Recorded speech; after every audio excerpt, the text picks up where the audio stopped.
Waendelea tu. But increase kuliko hapo. Hello, welcome to Live Saga TV. Of course, here I'm not doing with any receipts. I'm simply speaking and speaking. So please, when you come around, don't expect any receipts. And I'm going to talk more about Kenyan politics because I've realized when I'm addressing Tanzanian matters or Uganda, I tend to forget more about Kenya, and I need to cover all of them equally. I also promised to talk about Uganda, so I don't know whether I should still do it here or focus on our next video. And always here, I'm keeping it short because I want to be so authentic. So today I've been watching a lot in Kenya, and I saw how Rigathi Gachagua was actually addressing the some of the leaders right in Gema. And I don't know, is he still circulating around tribal politics? I'm not so much aware. He has been accused of that so many times, but he has stuck on that. What is the secret behind this? Because I have not understood him. So far, a lot of people have given him a backlash because of sticking on the mountain.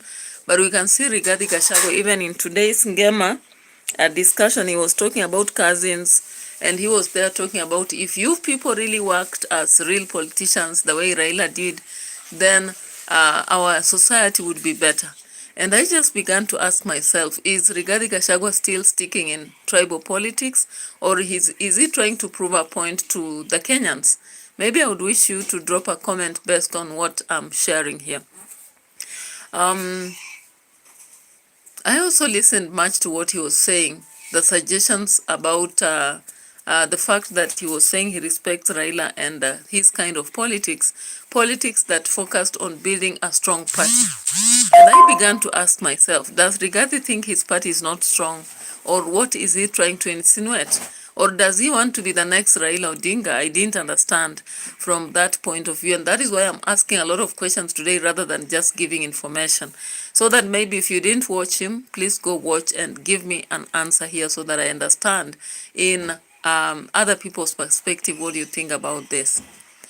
Now, away from Rigathi, there were other people who spoke right there. And I can point out the likes of Paul Mwite. Of course, Paul Mwite was right there addressing the matters of opposition and what they want the government to do, and also what they have messed up in doing. Now, I just connected that to the, there was a presentation on Paul Mwite, not Paul Mwite really, but we had a presentation that involved Makore, an MCA from Nyanza, and we had also an MCA from Machakos, this young lady. So when I watched the interview with Trevor, Trevor was challenging them based on what Ruto said in Kakamega. Of course, Ruto recently said in Kakamega that the only competitor he was having was Raila Odinga, but the rest of the people, there is no competition. Of course, he will be winning as early as possible. And so I wanted to just bring this discussion here without receipts. I don't want to bring Raila, Ruto here to speak. But for those who have watched him on the presentation he did at Kakamega, he actually laughed them off and said that even if they keep calling him Kasongo one term and all that, that will not help Kenyans. According to him, he said that uo ni ujinga, which is foolishness, according to him. Now, what is your thought as an audience or as a Kenyan? What do you think? Do you think Ruto is actually overcharging himself, or rather beating his chest or drum for nothing? Because when I looked at that interview on Trevor, Trevor was asking these three people, and one of them agreed. Makore agreed that currently politics are still tribal in Kenya, and therefore there is high chances that maybe Luos will vote as Luos, Kikuyus as Kikuyus, Luyas as Luyas, the Kambas as Kambas, and the Kalenjin as Kalenjin. Do you believe that is still the politics? Maybe to some percentage I'll say yes, because even when you are working in institutions, you find that there are groupings and people are grouping most based on their tribe. But there is also another wave that I've seen, that even when you're working in an institution, people work based on ideologies. They are just those who are not for something. They don't go by hypocrisy. They don't want these lies that do not actually get to be solved. They don't want a situation whereby things are said and they are not done. They don't want a situation whereby things look like they're failing and they really press for change. And there are those now who just pretend. They'll have to bootlick, they'll have to call people good names because they know they have personal interest to gain. And I think that is what I've seen currently, whether it's opposition or government, like Aperinate. Hey, what a name. Hello. Welcome to Live Saga TV. And today we are here for maybe about 30 minutes because I decided not to use receipts, so I'm not checking with the computer and showing anything, but I am talking using evidence that have been there beyond any reasonable doubt that have been proven. Aperinet, you seem to be new here, so please I'll remind you to subscribe to the channel before I lose you, because all the time I've been presenting, I say I'm from Kenya, all right? So maybe you can now tell us where you're from, but anybody who watches Live Saga TV knows that the owner, or rather me, I'm from Kenya. So maybe tell us where you're from and let's know. Because as you can see, even currently I'm talking about Kenyan politics, but I normally cover politics of the world. Yeah, of course, I was supposed to do something for Uganda, but I just didn't have that privilege because I did a lot of videos on edutainment for us. And I encourage you to keep subscribing.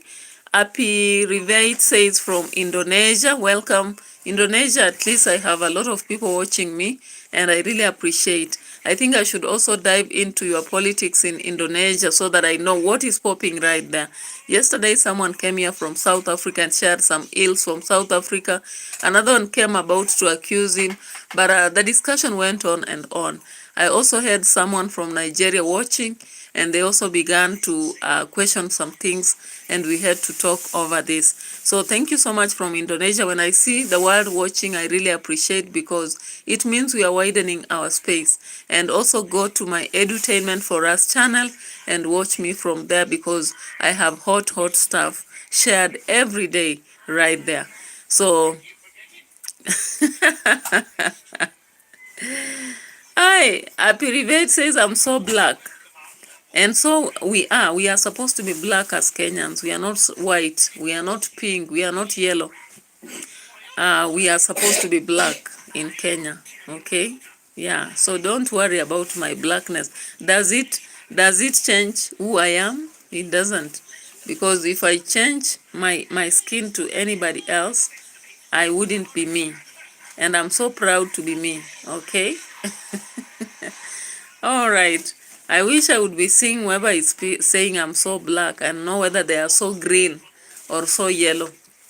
Okay, away from that, let's proceed with our discussion. And as I was saying, Sifuna actually had to come out, clearly, both in Mombasa and Kilifi today, to indicate that the party will stand. And he will make all efforts to ensure that the party stands, whether the members in it want it or not. And I was like, it seems that to some point, we have a lot of fear from these politicians. They fear that ODM might be dying. So the only thing they have to do is to keep saying that ODM will stand, ODM is united, ODM is still a party, ODM is still existing. Because like they think in the minds of the people have actually brushed away the fact that Baba died.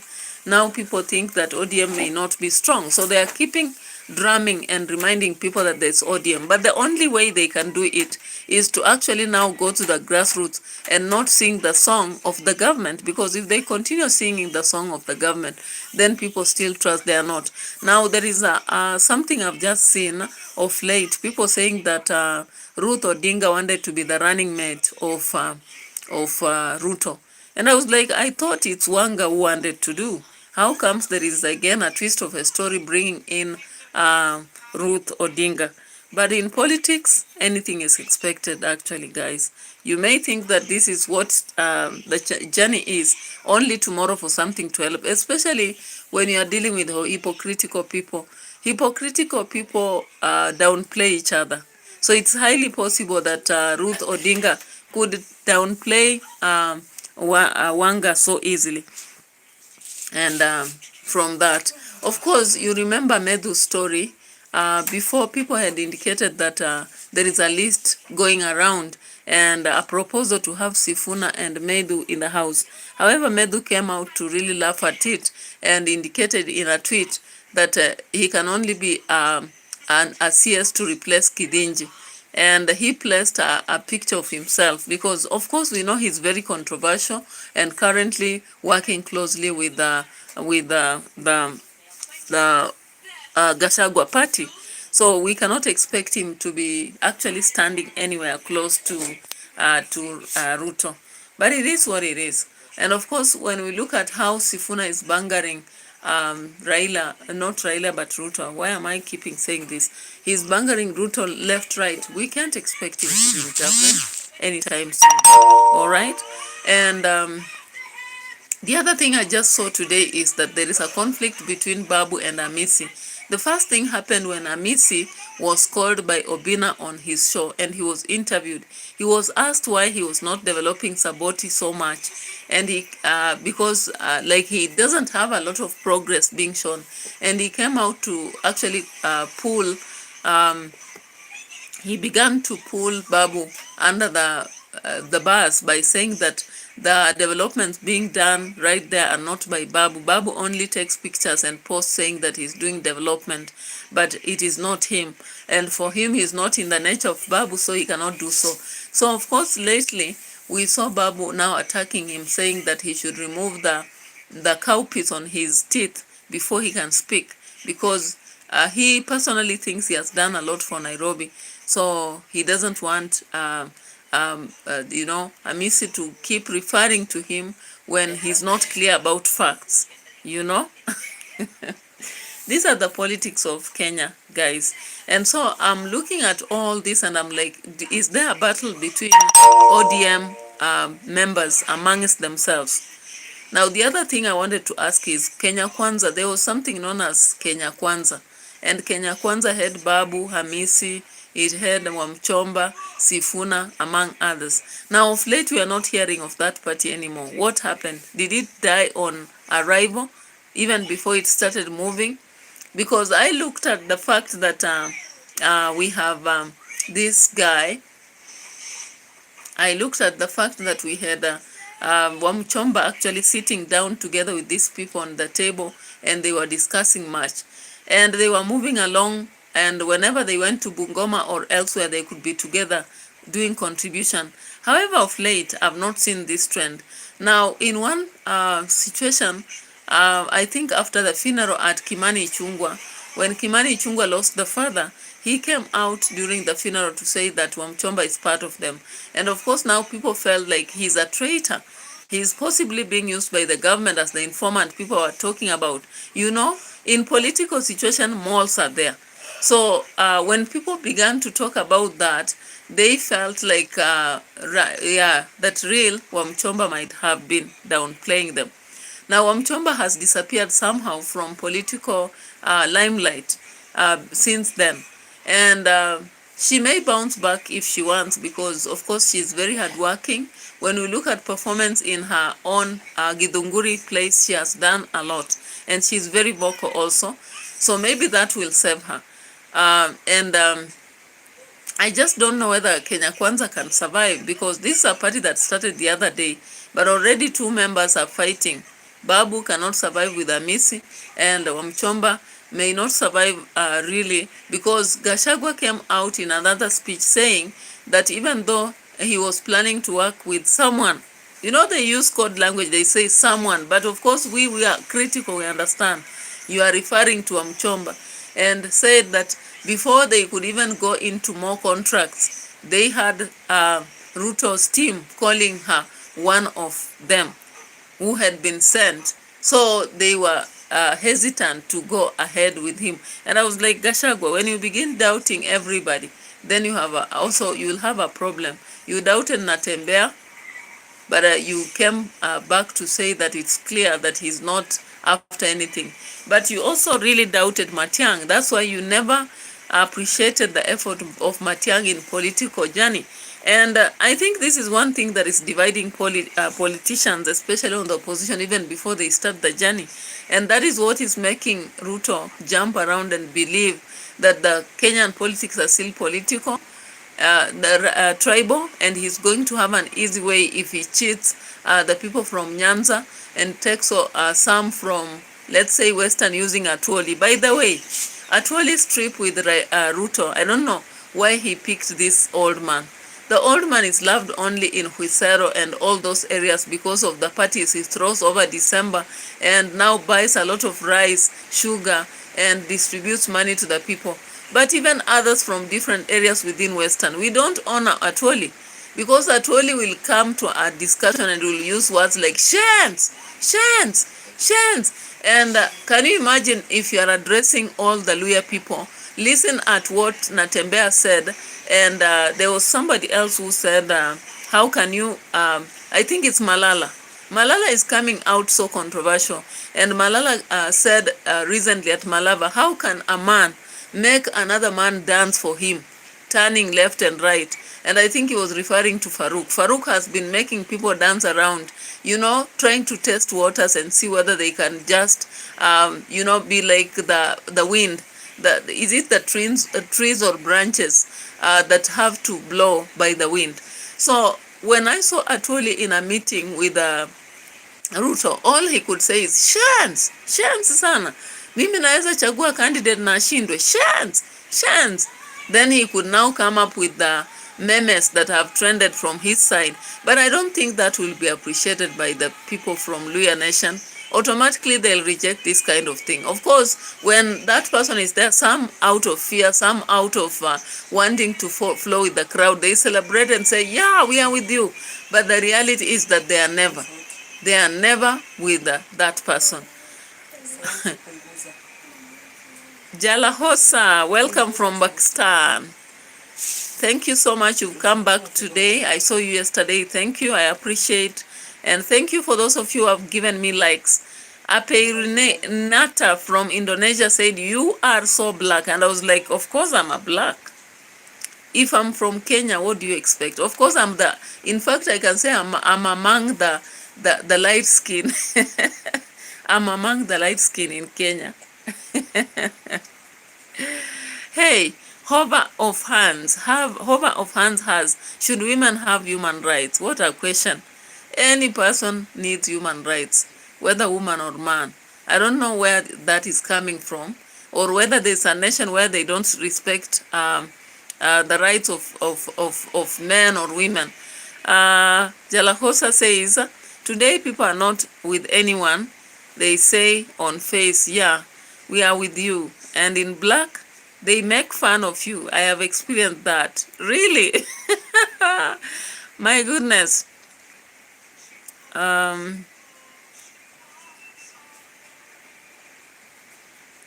They make fun of us because with technology things have changed, because with our blackness we can even ride horses, we can go to nations we may wish, we can relate to people from different worlds. So I don't actually take the bitter part of it. I just laugh it off. I laugh it off because I find that it doesn't make sense for anybody to refer to skin color, skin color, or they always say the quality of the hair, and some also say maybe the nose.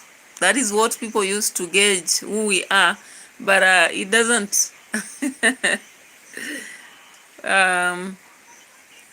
Jalahosa says we should stop this knowledge which makes people apart from each other. I don't know why people try to see themselves maybe as superior than others. What I believe is what matters is the intelligence in somebody's brain. That is what matters to me. As to when I meet anybody, whether it's in interaction, discussion, or whatever. What matters to me is intelligence. How intelligent are they? How informed are they? But if I see someone who is standing to talk about the skin color, the gender, I tend to really have a different thought of them. Anyway, let me not share here particularly what thought I have, but as for me, what I'm doing is I'm moving ahead.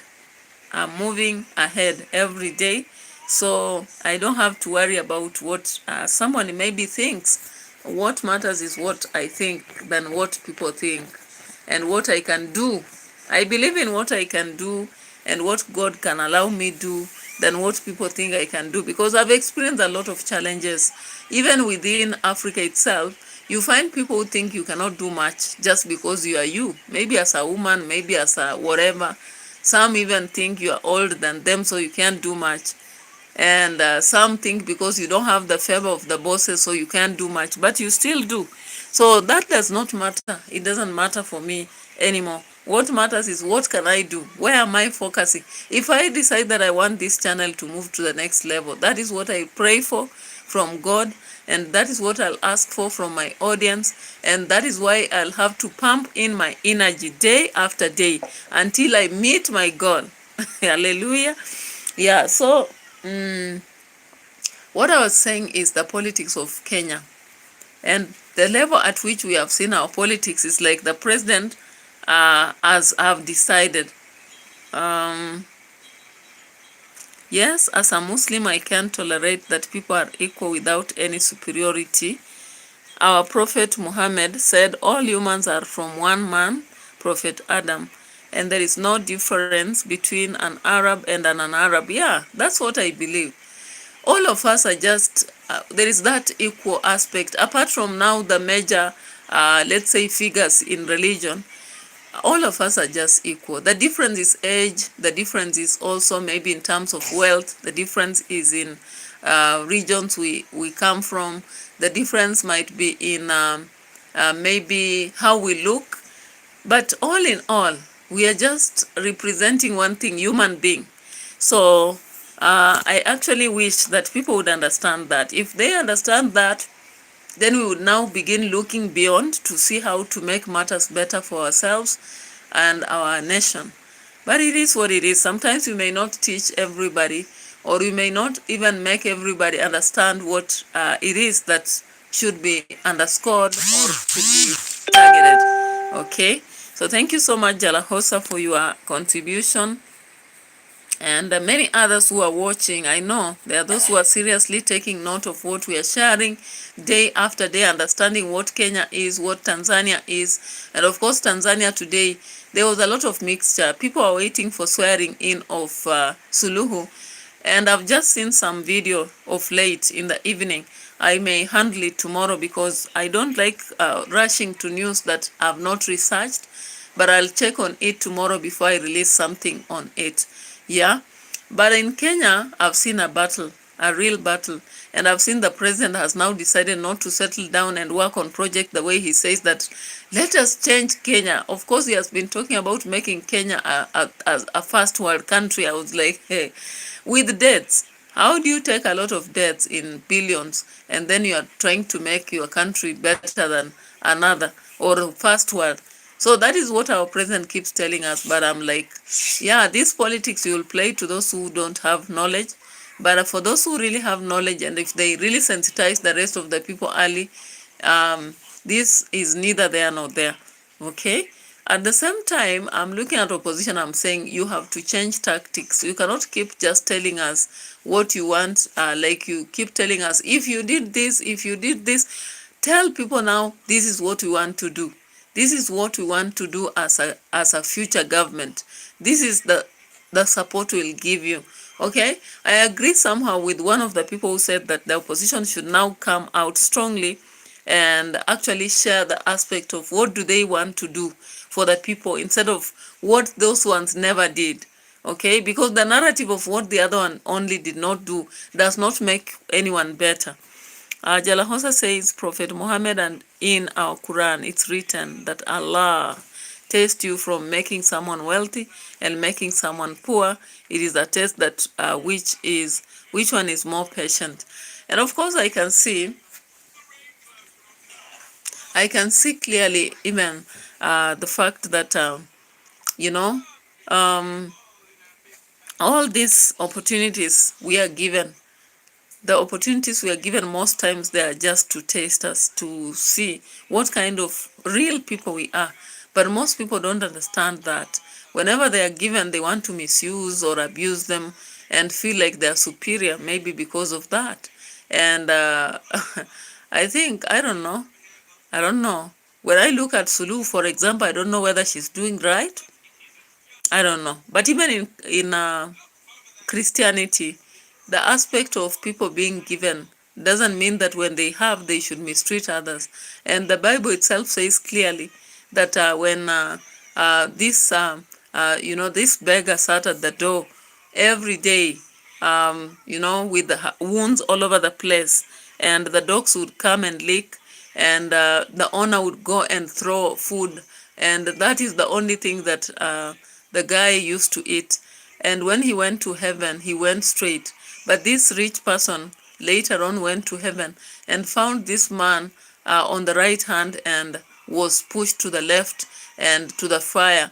And whenever he could burn, he could tell the prophets and angels there, go tell my family that as they live on earth, let them always treat others better.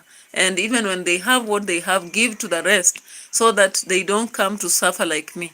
So I don't know whether people have mastered those kind of teachings. Sometimes even people go to church, but when you ask them a single verse and how it applies to them, they may not be able to interpret because they just take it for granted. Some people only think that it's about giving in church and maybe all that, and that is all that matters. Then they continue just sometimes mistreating people, failing to actually take care of those who need their help. I don't know. I don't have to really preach a sermon here because I'm not here to preach a sermon, but that is the reality. We have about 3 minutes to end our video because, as I promised, I will not take a lot of time. I've already talked too much. I have had 3 live stream today on a different channel, and that has made me to overstrain in speaking, and I'm sparing that energy for tomorrow so that I do 3 videos the other side and maybe 2 here to compensate for the time lost elsewhere. Jalahosa says, study your heart and question yourself and your heart that why I came to the world. Everything made is by the cause. What is the cause behind making me? Why I came to the earth, then you will know. Yeah. Of course, that is necessary. That is necessary for us to question ourselves why we came, and maybe fulfill the reason behind our existence. Yeah. But all in all, when it comes to politics, we also have to question what our politicians are bringing on table, because lacking to question that always makes us actually take very wrong choices and follow blindly what they say, when the reality is that they say one thing but they act in one other different way. If I can say, double speech is what they practice. Double speech, their duality. They are practicing a lot of duality in a manner that at the same time they have love and hate, they have responsibility and irresponsibility, they have care and carelessness, they have destruction and construction, they have kindness and they have brutality. So it becomes a duality, a word that is so difficult to handle, but it is what it is. I think the only thing I can actually want citizens to do is to be informed. Let them not stay off from politics and say, I don't want to hear about politics. There is no sense of understanding this. It has always been there. It will not change. Things can change overnight. You never know. It's about you deciding to actually take the right course. And you can never take the right course if you are not informed. Most people, as the Bible has said, they suffer out of lacking knowledge. When you lack knowledge into something, you make decisions without understanding what they are. Why do we always discourage, for example, young people from early love relationships? It's because they lack knowledge. They are still premature. They don't understand what to do and why and how. And so sometimes if they make these quick decisions, they end up messing because they don't know why they are making them. All right. So I think I'll end here. I don't have much to share. I didn't want to use receipts because sometimes they can be strenuous and they affect how you think freely. Today I just wanted to have a free mind, talking without referring or pulling receipts. So thank you so much for those who actually watched. And the Quran gives answer to question. Allah says, and who made you? And the ghosts just are praying me. And that is the answer. Allah also said, we made you to test every person. Okay. Yeah, so let's come to an end of our analysis, and I really appreciate for those who watched. I know others will be watching later. Please remember to subscribe to the channel, like the video, share with your friends, recommend the channel to other people who don't know about it, and also ask, maybe what should we do? If there is something I've not talked about and you feel we should, you can actually propose. So bye-bye, good night.